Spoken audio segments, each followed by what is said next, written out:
எல்லோருக்கும் வணக்கம். நான் உங்கள் சோதிட கண்ணன். இன்றைக்கு பார்ப்பது கும்பராசி. சனீஸ்வரன் ஆட்சி பெற்றவரான கும்பராசி நேயர்களே, முயன்றால் எதுவுமே முடியாது என்பது இல்லை, சாய்த்து விடலாம் என்று நினைப்பவர்கள், யாரையும் உங்களை அவ்வளவு வேகமாக எடை போட முடியாது, உங்களை பற்றி தெரிந்து கொள்ள முடியாது. உங்களை கற்ற பாடத்தை விட அனுபவமே மேலானது என்று நினைப்பீர்கள். கடந்த 2 ஆண்டு காலமாகவே உங்களுக்கு ஜென்மஜனியில் பிடியில் இருந்தீங்க. அடிமேல் அடி, தொல்லைக்கு மேல் தொல்லை, வச்சது விளங்கலை, தொட்டது துளங்கலை, பட்டது பூரா கஷ்டம், வீண் வம்பு, பொல்லாப்பு, வீண் விரயங்கள், மருத்துவ செலவு, அவமானம், சில அவப்பெயர்கள்,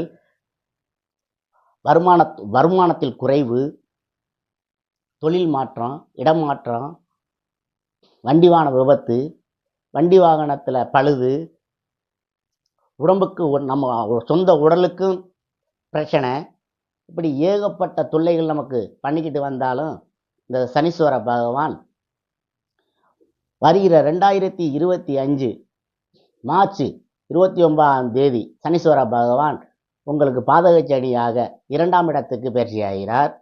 மே 15 குரு பகவான்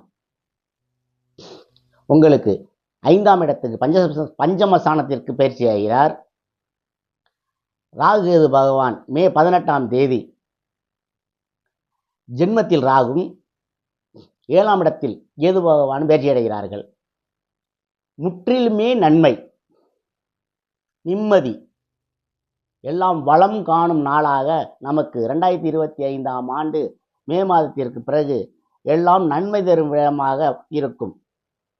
உங்கள் ராசியை குரு பகவான் 9ஆம் ஸ்தானமாக பார்ப்பதால்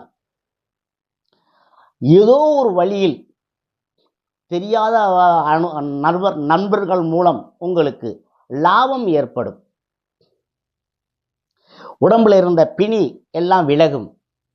கணவன் மனைவி கருத்து வேறுபாடுகள் நீங்கி உறவு மேம்படும்.